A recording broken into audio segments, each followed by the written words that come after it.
اعوذ باللہ من الشیطان الرجیم بسم اللہ الرحمن الرحیم۔ عزیز طالب علموں، السلام علیکم۔ میں وسیم احمد، معلم اردو، شاہ گروپ ایجوکیشنل چینل میں آپ کو خوش آمدید کہتا ہوں۔ بچوں، آپ کے علم میں ہے کہ اس ویڈیو لیکچر کے ذریعے ہم نحوم کلاس کے مضمون اردو کے حوالے سے گفتگو کرتے ہیں، اور آج ہمارا موضوع گفتگو ہے آپ کی کتاب میں موجود ایک سبق شہید۔ سب سے پہلے اس کی تھوڑی سی وضاحت پیش خدمت ہے۔ سبق کے مصنف ہیں مرزا ادیب، ٹھیک ہے؟ تو قلمی نام مرزا ادیب اور ان کا اصل نام دلاور حسین تھا۔ اسلامیہ کالج لاہور سے BA آنرز کیا اور یہیں سے اپنے لکھنے لکھانے کا آغاز کیا۔ رسالہ ساقی اور رسالہ ادبی دنیا میں مضامین اور افسانے لکھنے کا آغاز کیا۔ رسالہ ادب لطیف کے مدیر رہے۔ ایک ایکٹ کے ڈرامے لکھنے میں، یعنی یک بابی ڈرامے لکھنے میں کمال حاصل تھا۔ آپ کی شہرت کی اصل وجہ آپ کی کتاب صحرا نورد کے خطوط بھی ہے۔ درج بالا سبق جس کا ذکر کیا جا رہا ہے یعنی شہید، ایک ڈرامہ ہے جس میں آپ نے شہادت کو موضوع بنایا ہے۔ مصنف کے بقول جب بات دین و مذہب یا ملک و ملت کی ہو تو ایسے میں انسان اپنے فرض سے غافل نہیں ہو سکتا۔ فرض کی پکار رشتوں کی پکار سے زیادہ اثر انگیز اور مضبوط ہوتی ہے، اور مسلمان فرائض سے غفلت نہیں برت سکتا۔ بقول شاعر، مومن ہو تو بے تیغ بھی لڑتا ہے سپاہی، یعنی جب بات ملک کی سرحدوں کی تک پہنچ جائے تو عام رشتے، تمام تعلق بے مصرف نظر آتے ہیں، اور مومن سپاہی اس وقت صرف سرحدوں کی پکار پر لبیک کہتا ہے۔ جیسا کہ اس سبق میں جاوید کے کردار کو دکھایا گیا، خالق نے فرض شناسی کا جذبہ ہر انسان میں رکھا ہے۔ ہمارا مذہب بھی ہمیں اس بات کی تلقین کرتا ہے کہ اپنے فرائض سے غفلت نہ برتو، کیونکہ حقوق و فرائض کا تم سے حساب لیا جائے گا، اور حساب کتاب کا دن تو آنا ہی ہے، اور جب سب سے ان کے اعمال کے بارے میں باز پرس ہوگی، سوال جواب ہوگا، پوچھا جائے گا۔ مرزا ادیب صاحب نے بے تحاشا افسانے اور ڈرامے اور مضامین لکھے، اسی وجہ سے آپ نے ادب کی انہی اصناف میں کام کیا۔ آپ کے افسانوں اور مضامین پر مشتمل بے تحاشا کتابیں منظر عام پر ہیں۔ خاک نشین، ناخن کا قرض، مٹی کا دیا اور صحرا نورد کے خطوط وغیرہ آپ کے قلمی ادب کا بیش بہا سرمایہ ہیں۔ زیر نظر سبق میں آپ کا ڈرامہ شہید شہادت کے موضوع پر موقوف ہے۔ اس سبق کا پس منظر شہر قصور کی نواحی بستی کا ایک مکان ہے۔ ڈرامے کے چند کردار ہیں۔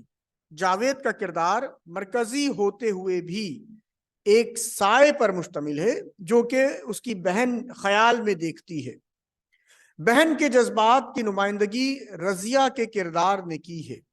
1965 کی جنگ میں 6 ستمبر کے دن ایک بہن اپنے بھائی کی سالگرہ کی تیاریاں کر رہی ہے، اور ایک خصوصی ہار اس نے اپنے بھائی کے لیے بنوایا ہے جو کہ وہ پہنانے والی ہوتی ہے، اور اسی وقت جاوید کی اکیڈمی سے اس کا بلاوا آتا ہے۔ یہ وہ دن تھا جب پڑوسی ملک بھارت نے بغیر اطلاع کے ہماری سرحدوں پر حملہ کر دیا تھا۔ تب جاوید وہ ہار پہن نہیں پاتا اور چلا جاتا ہے۔ آج 1 سال بعد پھر وہی دن ہے، اور رضیہ ہار لے کر صحن میں کھڑی ہے، اور اسے جاوید کا سایہ نظر آتا ہے جو کہہ رہا ہوتا ہے کہ میں تمہارے ہی آس پاس ہوں۔ مقصد شہید کبھی مرا نہیں کرتے، جو دین و مذہب کی خاطر مٹ جاتے ہیں یا ملک و ملت کی خاطر جان دے دیتے ہیں، وہ سدا ہمارے دلوں میں زندہ رہتے ہیں۔ اس کے بعد جناب ہم چلتے ہیں اس سبق کے کثیر الانتخابی سوالات کی جانب، جو کہ امتحانی پرچہ جات میں حصہ الف میں پوچھے جاتے ہیں۔ پہلا سوال، نصاب میں شامل سبق شہید کے مصنف ہیں؟ الف سر سید احمد خان، ب مولانا شبلی نعمانی، جیم مرزا ادیب، یا دال مولانا محمد حسین آزاد؟ اس کا جواب ہے بیٹا جیم مرزا ادیب۔ دوسرا سوال، نصاب میں شامل سبق شہید ادبی طور پر ہے؟ ایک کیا ہے؟ افسانہ ہے, ڈرامہ ہے, ناول ہے یا سوانح ہے؟ صحیح جواب جی بچوں, شاباش, بے اس کا درست جواب ہے, ڈرامہ.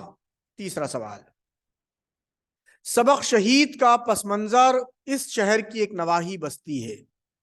لاہور, قصور, کراچی یا پھر کشمیر؟ کیا ہے اس کا جواب؟ جی بالکل ٹھیک کہا, بے, قصور. چوتھا سوال, ڈرامہ جس یونانی لفظ سے مشتق ہے وہ ہے الف ڈرانا, بے ڈراؤ, جیم ڈر یا دال ڈرنا؟ ویری گڈ, بالکل صحیح کہا آپ نے, بے, ڈراؤ.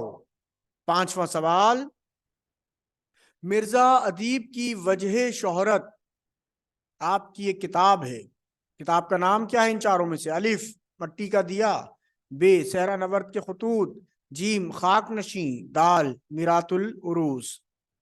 درست جواب ہے بے, بالکل صحرا نورد کے خطوط.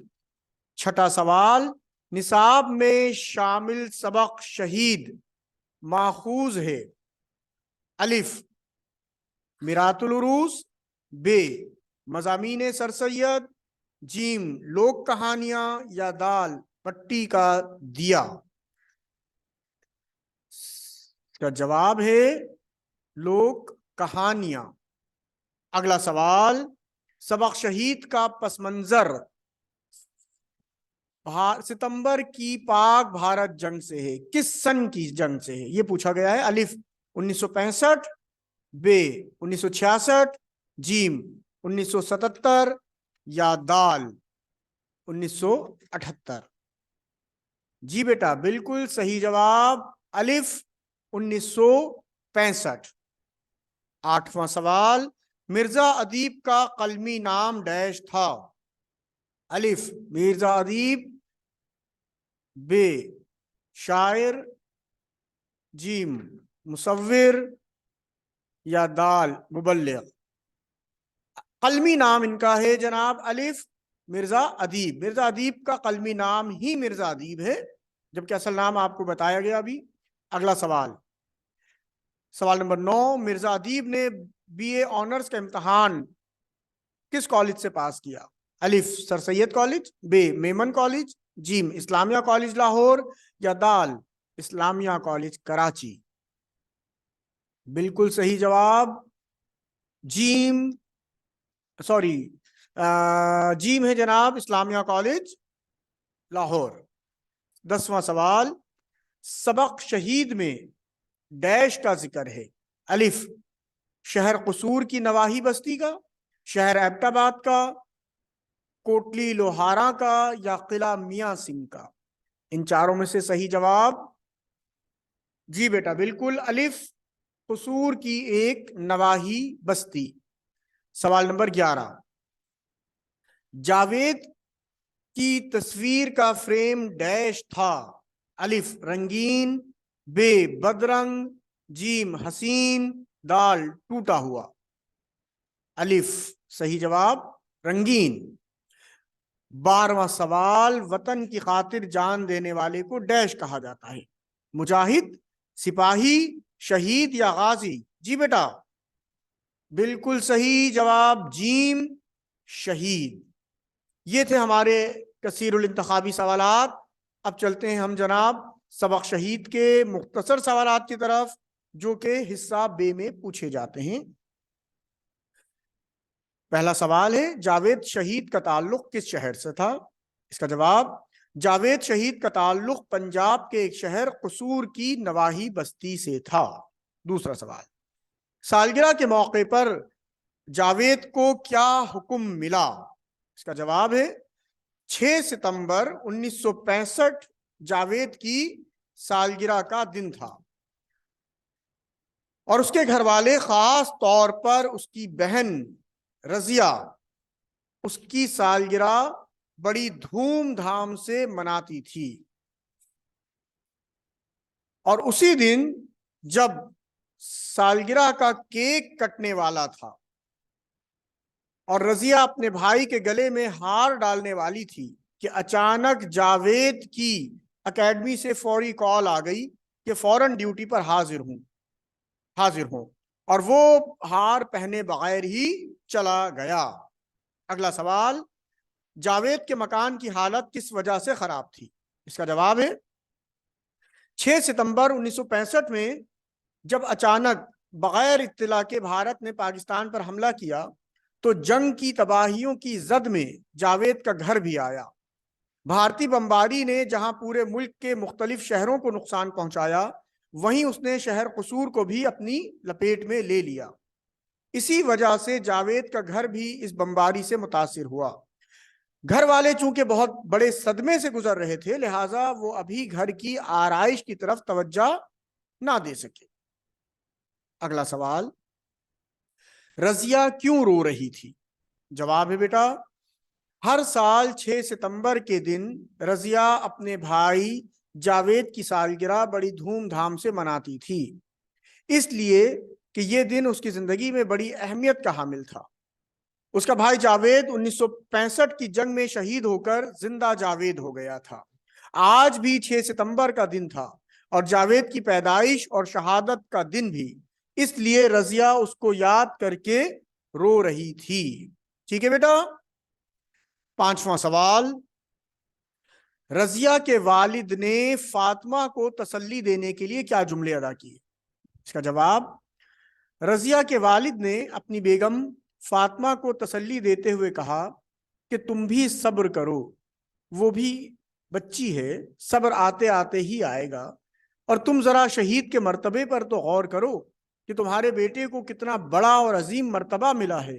شہید کا جو زندہ جاوید رہتے ہیں، شہید جو کہ زندہ جاوید رہتے ہیں، یہ سعادت بہت کم لوگوں کے نصیب میں آتی ہے۔ بیٹے کو کیا عظیم مرتبہ ملا بیٹا؟ شہادت کا، شہید کا مرتبہ ملا۔ اور شہید کون ہیں؟ جو ہمیشہ زندہ رہتے ہیں۔ اور کہا گیا کہ یہ سعادت بہت کم لوگوں کے نصیب میں آتی ہے۔ کم لوگ ہوتے ہیں جو ملک و ملت کی خاطر جان دے کر شہادت کا رتبہ پا کر امر ہو جاتے ہیں۔ امر ہو جانا، ہمیشہ زندہ رہنا، باقی رہنا۔ 6واں سوال، رضیہ نے سایہ دیکھ کر کس کا نام لیا؟ اس کا جواب ہے، رضیہ کے دل میں خلش باقی رہ گئی تھی کہ وہ سالگرہ والے دن بھائی کے گلے میں ہار نہ پہنا سکی، اس لیے آج 6 ستمبر والے دن وہ بے حد اداس تھی، اور جب اسے صحن کے دروازے سے سایہ سا اندر آتا ہوا نظر آیا تو وہ بے ساختہ پکار اٹھی، بھائی جان آپ، یعنی وہ یہ سمجھی کہ جاوید آئے ہیں۔ 7واں سوال، شاداں نے ہار کو اٹھایا تو چیخ کر کیا بولی؟ شاداں فاطمہ بیگم کے گھر کے اوپر کے حصے میں رہائش پذیر تھی۔ وہ ان کے گھر آئیں تو انہوں نے گھر کا ماحول عجیب افسردگی کے عالم میں دیکھا، غمزدہ ماحول دیکھا، اور جب انہیں پتا چلا کہ آج 6 ستمبر کے دن جاوید کی سالگرہ منائی جاتی ہے اور رضیہ کی حالت دیکھ کر وہ پریشان ہو گئی، تو رضیہ بے خودی کے عالم میں بول رہی تھی کہ ابھی بھائی جان آئے تھے، میں نے انہیں ہار پہنا دیا، مگر جب شاداں نے زمین پر پڑا ہوا ہار اٹھایا تو اسے حیرت کا جھٹکا لگا اور وہ چیخ کر بولی، ہار پر لہو، سچ مچ ہار پر لہو، یعنی ہار تازہ لہو میں ڈوبا ہوا تھا۔ اس کے بعد بیٹا سوال، مندرجہ ذیل الفاظ کے جملے بنائیے۔ پہلا لفظ ہے سعادت۔ ملک و قوم کے لیے شہادت کا رتبہ حاصل کرنا بڑی سعادت کی بات ہے۔ لفظ ہے جائے وقوع۔ پولیس نے مجرم کو جائے وقوع پر ہی پکڑ کر ہتھکڑی لگا دی، یہ جملہ ہے اس کا۔